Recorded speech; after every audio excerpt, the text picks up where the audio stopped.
Hello and welcome to this brand new episode of Editors Roundtable on One India. At One India, we believe that the voice from every part of the country must be heard, assimilated, imbibed, and analyzed. So, what other better way than to talk to the editors of different languages that One India is home to? One India, as you know, is one of the prime news portals on YouTube and on internet, both video and text. And today we are joined by the editors of some of the languages who are not busy as of now at this time of the day, who have been able to take time out and join us to discuss the results of the recently concluded Lok Sabha elections. And also, what does it mean for NDA? What does it mean for India Alliance? And also down south, what does it mean for the twin Telugu-speaking states, about for Tamil Nadu, for Kerala, and all important, Didi's land, Kolkata. So today, let me very quickly introduce you to our editors who are joining us today. We have Uma from One India Tamil. We have Riaz from One India Kerala. We have Kanaya from One India Telugu. And we have Ritesh from One India Bangla. And very close to our headquarters is based Keshav Karn, who is the editor of One India Hindi. Gentlemen, thank you so much for joining us today. Uma, let me begin with you first. I know down south, the performance of the DMK and the Alliance Partners Congress is something that was on expected lines. But for AIA, DMK, and BJP, it might have been, or maybe they were calling it sour grapes. Not such a good experience there. Yes, Pankaj. You have to say that in Tamil Nadu, the national politics doesn't resonate so much. It basically boils down to the state parties and whom they get aligned with. It either goes the DMK way or either it goes the ADMK way. Surprisingly, the BJP, like, they decided to ditch the ADMK coalition they were in, and that has resulted in the pandemonium that they have been led into this time. Had they been in collision with the ADMK, things would have been different. But now it's like the poorest performance in a decade, maybe we can say. Right, absolutely, absolutely. And we have to analyze it and see it from the perspective that how DMK and the people of Tamil Nadu actually repose their faith in the ruling dispensation. Not at many places we saw the same state government winning in the Lok Sabha elections also. And one example is Kanaya's Andhra Pradesh. Kanaya, Andhra Pradesh, the government has changed. Bye bye to Jagan Mohan and welcome to Chandrababu Naidu. Yes, actually, the slogan given by Janasena Party was also the same thing that you have repeated just now. Bye bye, hello AP, bye bye YCP. So that was a slogan that was given during the whole of its election campaign. But everything it was a topsy-turvy land for YCP because they have expected a huge numbers. But then I think the people's mandate was very much clear. And actually, everybody thought that people would vote Jagan Mohan Reddy. He would be back in power with his massive welfare schemes.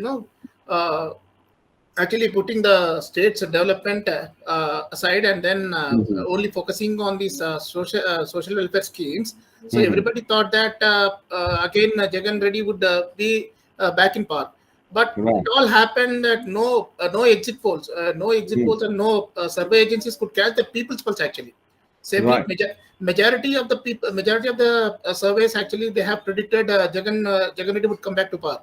But it all happened once when the counting started. In the early trends itself, where it was 20 mark where Jagan Reddy had stopped over there. His seats have stopped over there, and the number only got reduced, but it did not actually rose up. And then meanwhile, TDP's numbers and the alliance numbers, they were drastically going up. So the picture was very much clear by 10 a.m. The other day on the counting day. Absolutely. On oneindia.com, we had this table going on, and it had a worm which showed that, whether which party is crossing the halfway line. When I opened Andhra Pradesh, that worm wasn't stopping for everybody's surprise, it was only 10 seats for YSRCP. So that was a disaster debacle, I would say.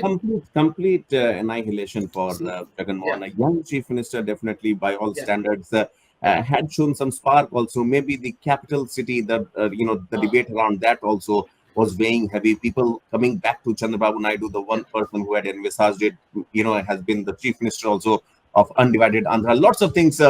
Kanaya, we will come to you because Chandrababu Naidu is gaining headlines and hogging all the limelight in Delhi also, Yeah. in national politics also. Riaz, Kerala, obviously, always a very difficult, thing to predict. But it has its own charm. It has its own way of voting, and the people, mostly consisting of diaspora also, those who are living outside the OCIs and those who have moved outside to work and all. When they come back to vote, is it the way the expected lines, the results that you saw in Kerala, the alliance politics, how did it work there? Yeah, of course. Especially this is a historic win for BJP in Kerala. Mhm. The Congressional United Democratic Front is calling UDF. UDF Mhm. emerged on top in Kerala by winning 80 of the 20 seats and ending Mhm. its electoral drought. The Bharatiya Janata Party opened its account by bagging the Thrissur seat. Okay. He's Suresh Gopi, actor come politician Suresh Gopi, who became Mhm. the first Bharatiya Janata Party MP from Kerala. This is the news. And Mhm. Suresh Gopi created a history in the Kerala politics. In a historic moment for the Bharatiya Janata Party also, Suresh Gopi clinched a seat in the Lok Sabha election from Thrissur. But I guess the candidate from Thiruvananthapuram, the BJP Yeah, candidate, Shashi Tharoor and Rajiv Chandrasekhar. Rajiv It's a Chandrasekhar, was not so very lucky. yeah, it's a very tight competition. And Mm. finally, Shashi Tharoor won the seat. But the competition was very tough. The last year Lok Sabha election, 2019, Shashi Tharoor majority is above 1 lakh. But now it's just 15,000. The BJP showed the power. Okay. Okay. So basically, BJP is slowly but surely making its inroad, making its presence felt, and maybe in the dominions and in the areas where Congress is stronger, making inroads. Yeah. Riyaz, stay with us. Thank you so much for your input. So, Ritesh, I mean, before I go to the Hindi heartland, it will be injustice if I don't stop by at West Bengal, brother.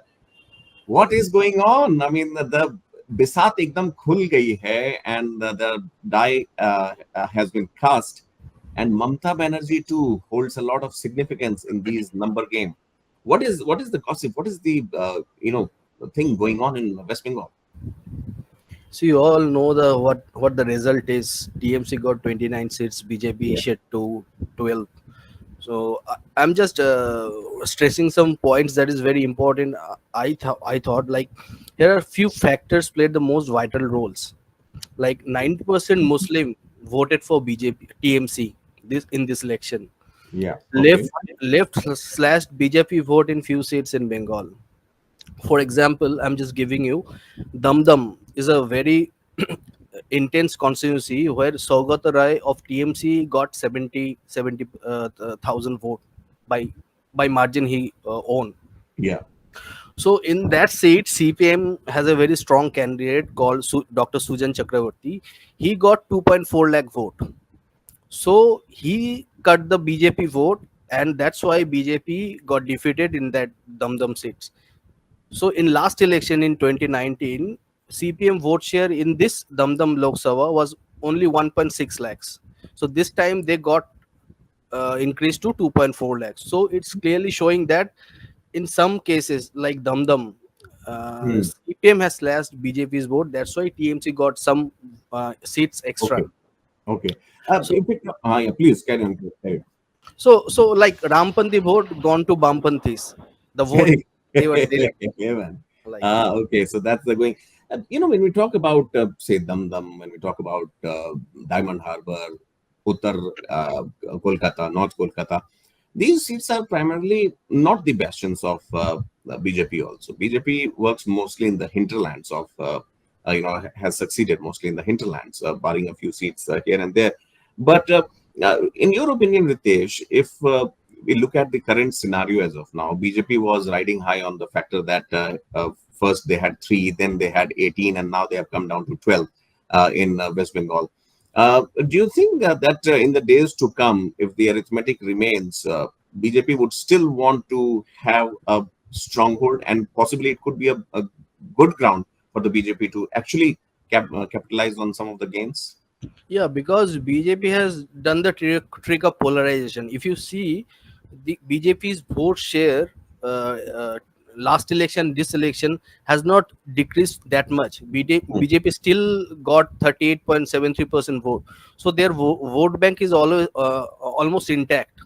If you see last election, this election, so there is a clear way of division. BJP is trying to play with Hindutva and this, because we have a sizable population of minorities in this state, 30% up, and plus we have SC/ST population. Right, So right. BJP has clear agenda in the Bengal, and I think they will do something in future, maybe 5 years down the line, 10 years down the line, but they will Okay.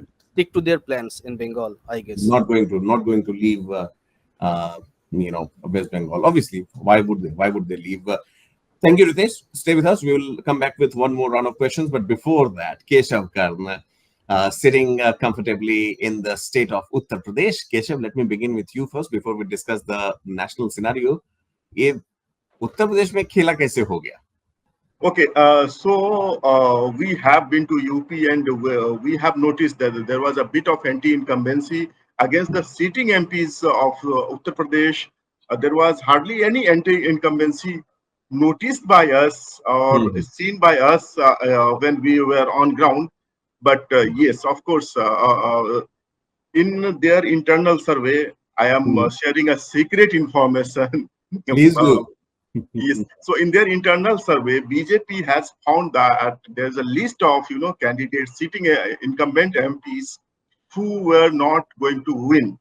They cut off the tickets of few and they obliged another few. Okay. Okay. There was serious talks about the scope of Menka Gandhi getting a ticket, Varun Gandhi getting a ticket from Pilibhit. In fact, for Smriti Irani.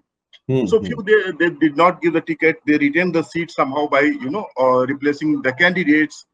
Some of the candidates they are obliged with repeated tickets, and the result is quite different that they are going to see.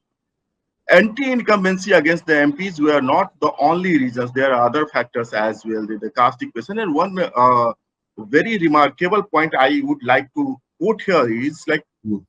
In UP or maybe in the Hindi heartland, BJP had created a neo section among the Dalit votes.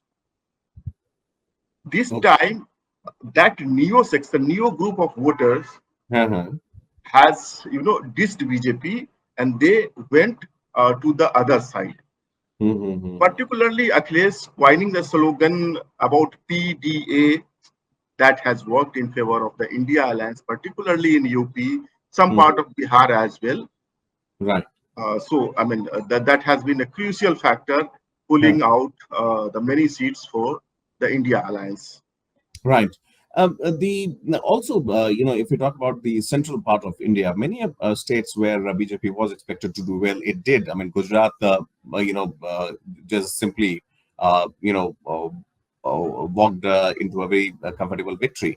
Madhya Pradesh also, if you take a look at it. But for BJP, I mean, if we have to take a look, other than Uttar Pradesh, in Keshav, in your understanding, what other, pockets were, the reasons why BJP had to come down to this number, what they are as well? Yes, like UP, the other states, prominent states up north is Bihar. But I can say that the politics of UP is a bit linear. But when you hit Bihar, it is a bit complicated. Okay. So we cannot analyze the result of this Lok Sabha elections, particularly in Bihar, by looking through just one prism. Okay, you need to analyze the results of this Lok Sabha election in Bihar in multiple pockets. We need to break it down. Okay. The biggest thing that I see, the kind of narrative that opposition alliance, the India alliance, was successfully created. That has helped a bit, to emerge them and win few more seats than the previous election. Right.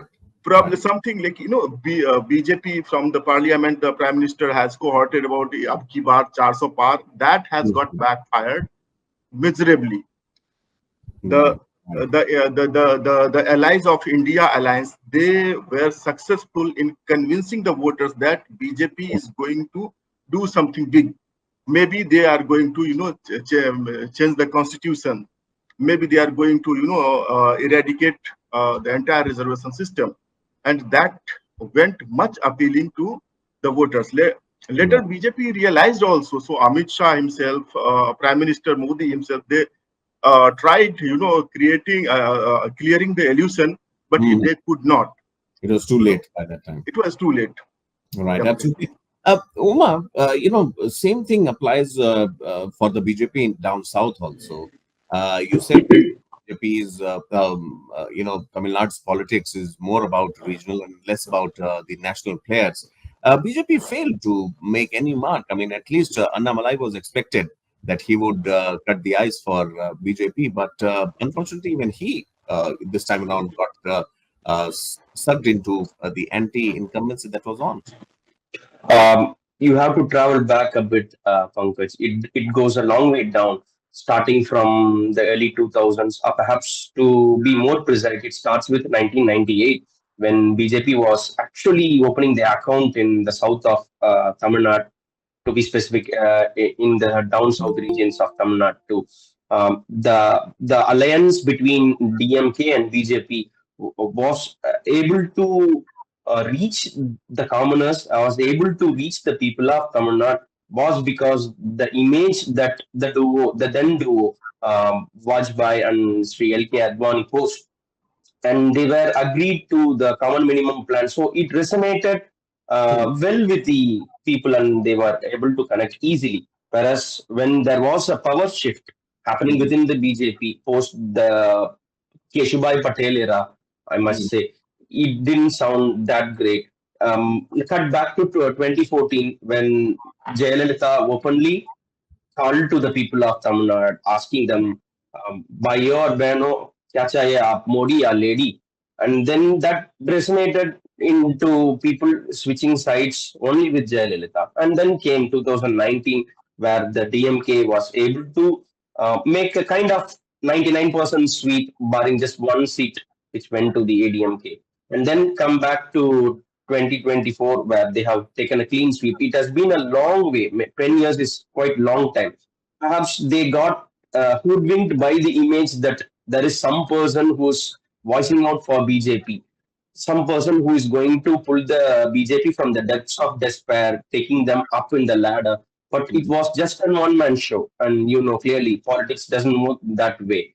It has to be a perceptional politics when it comes to a strong ideologically bounded state, which has been relying more on the state policies.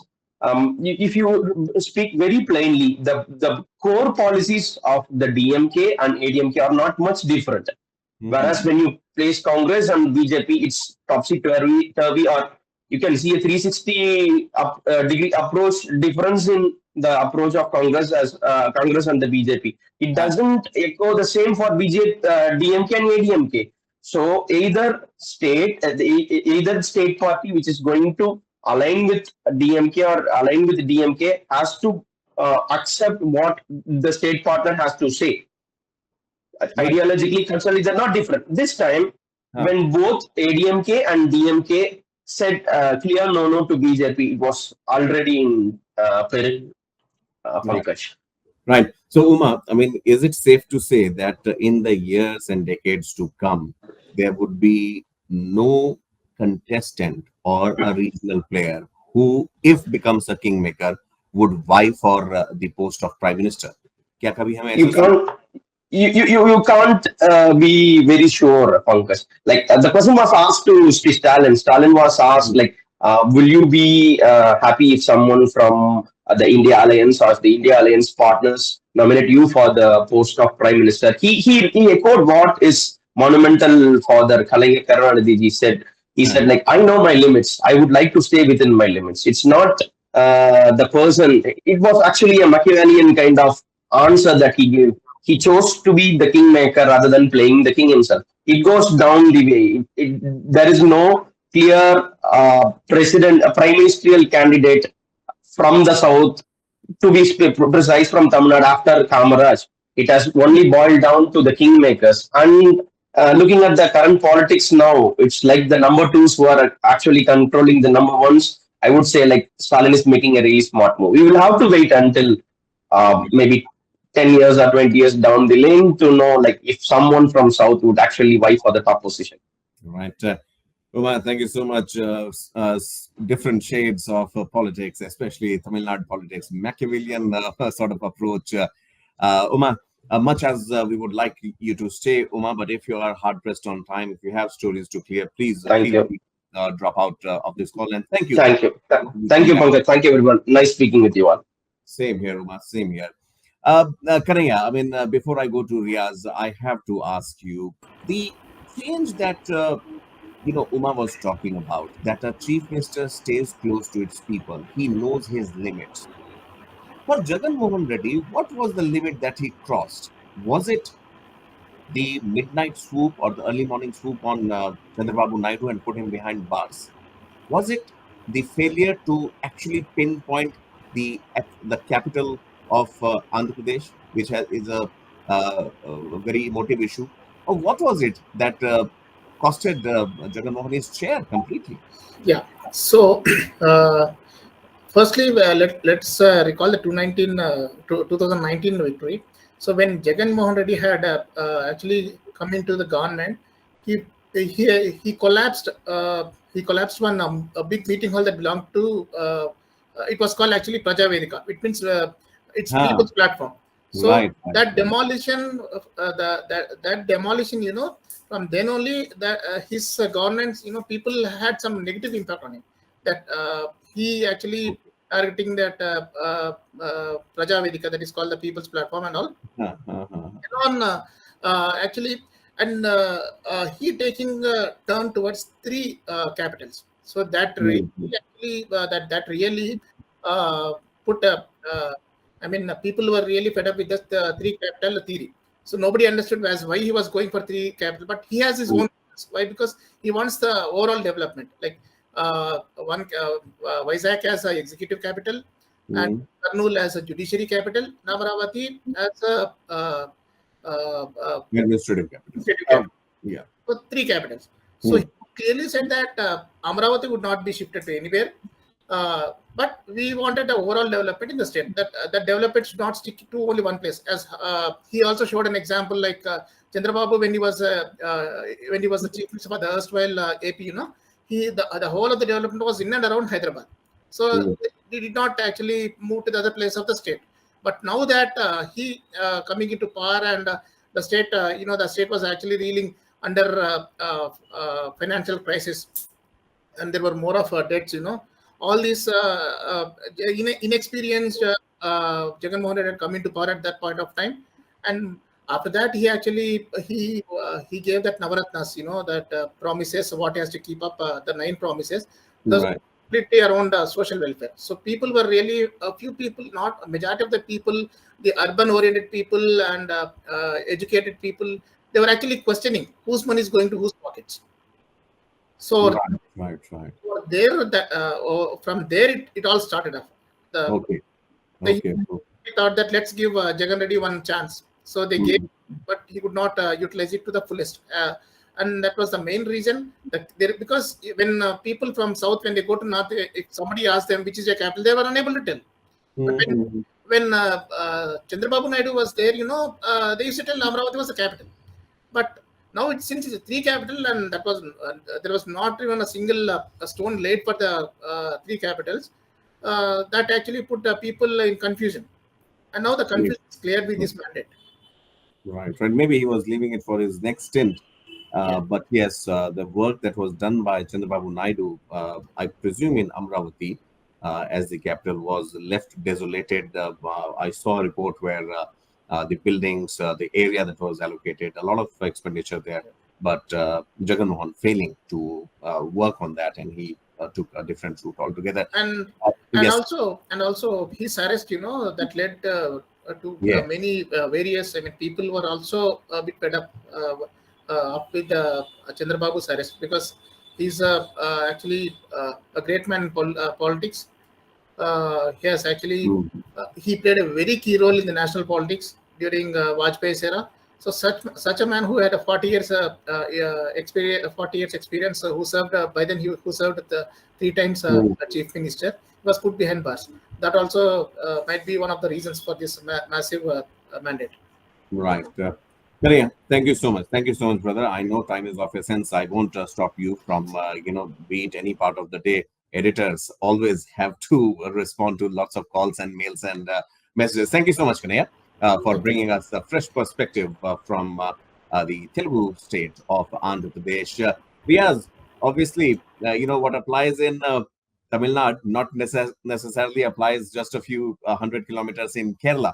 But my question to you is, for Kerala as a state in itself, do you think that the needs are met as far as its representation in the parliament is concerned, be it any political party, or is there a sense of disdain or, a state that is cut off? Because as they say, Kerala is God's own country, gods come there to rest, but not many people reside in Kerala also.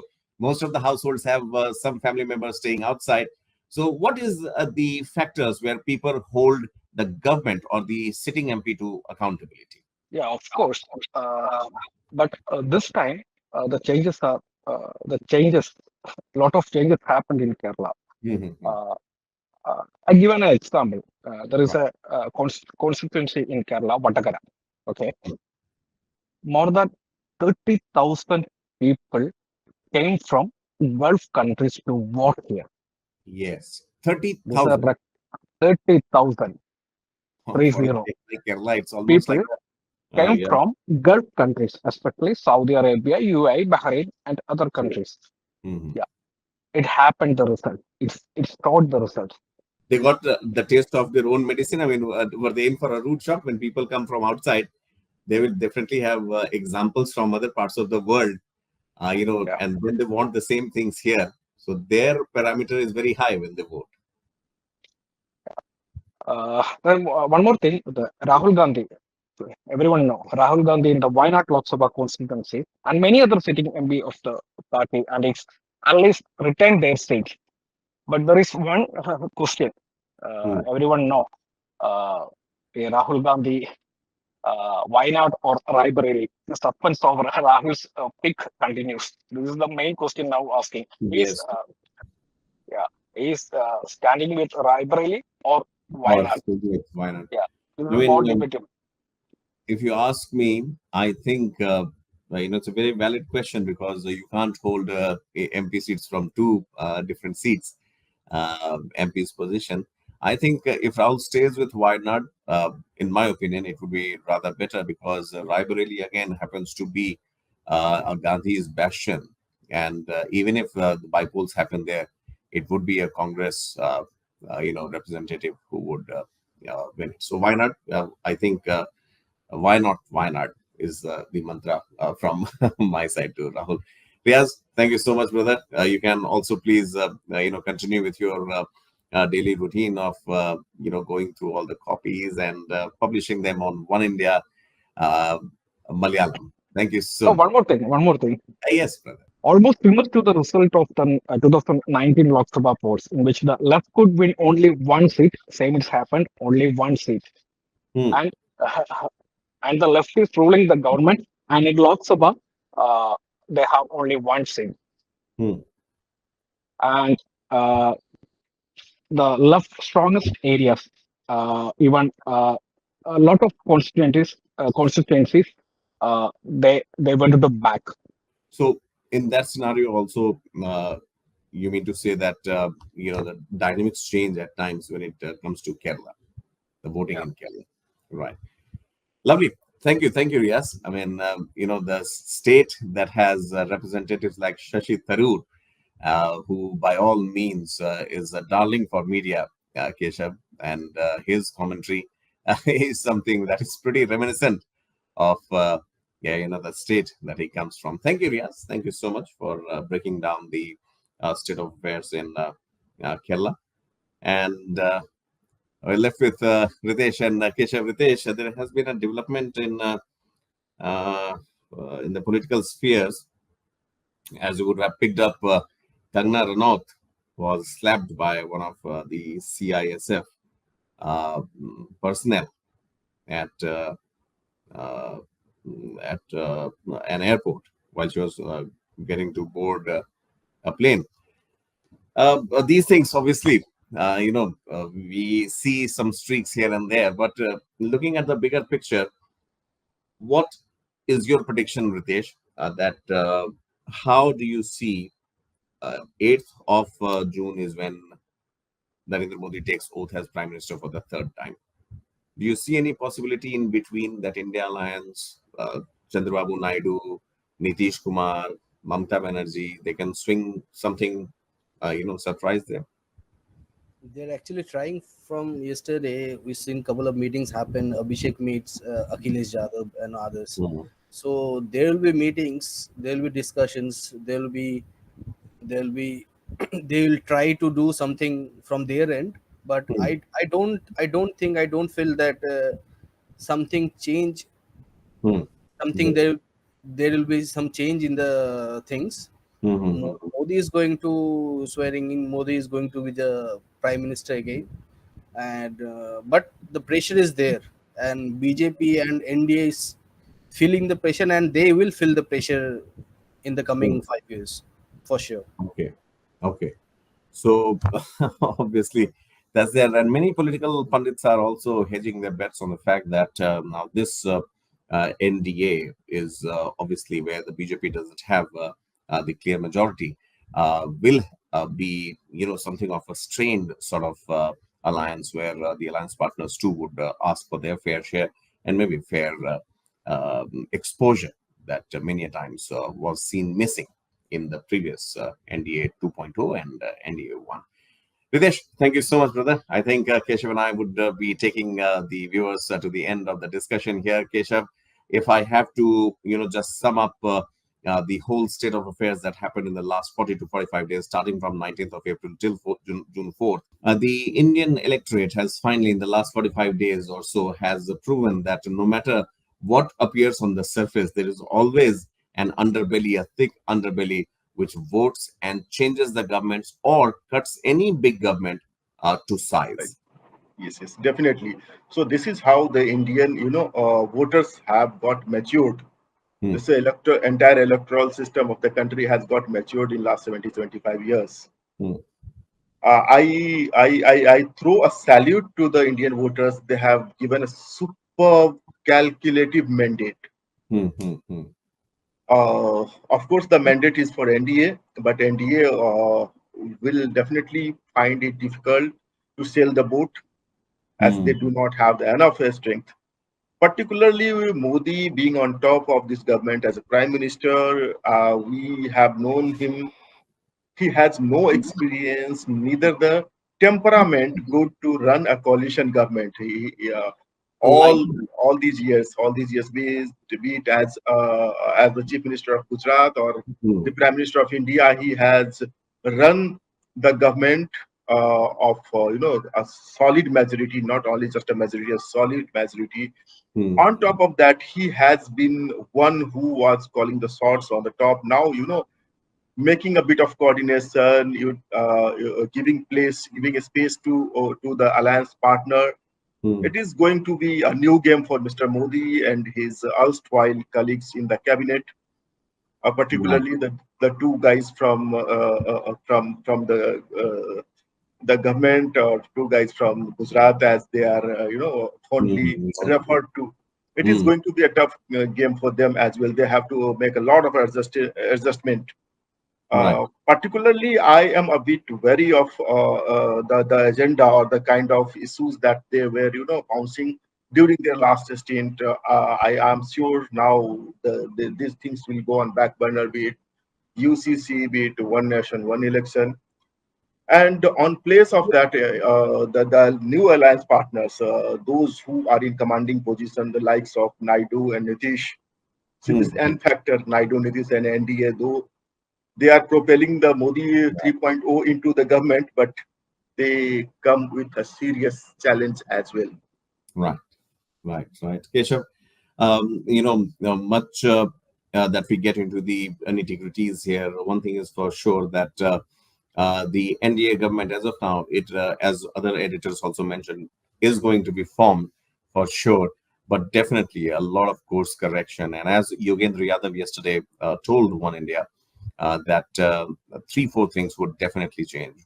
Temperament changes or not is a different thing, but the role of opposition, the respect for opposition.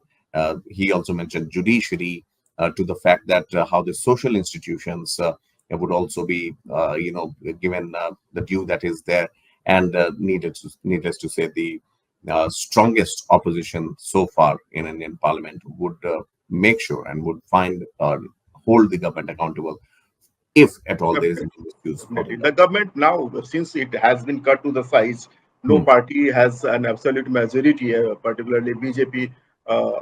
They cannot take the system on a ride. They have to be very meticulous when they are calling any shots, and they have to right. take all their allies in confidence. And Hmm. we have started seeing, right, the bucket list of Yes, Bihar, JDU. Agniveers has started to come in special statuses and Special status, one nation, one tariff. So yes, previously, yes. the NDA government, or to be more specific, Modi government was battling for one nation, one election. Now Hmm. JDU has coined one nation, one tariff for this electricity, because Bihar, poor state, is buying the Possibly. electricity on higher tariff rate. Right. So these all things are going to come to the fore Absolutely. Keshav, after. thank you so much. Thank you so much, Keshav. I know this half an hour exercise or 45-minute exercise with the editors is something that One India is exclusively bringing it to its viewers so that you get to hear the pan-India picture at one place. One India English is the place where you would find us next week as well. Thank you so much for tuning in, and we hope that you like the coverage of the elections, and One India, obviously, with a collaboration with One India Hindi, is always ready to bring you all the latest from India and from abroad. Thanks for watching.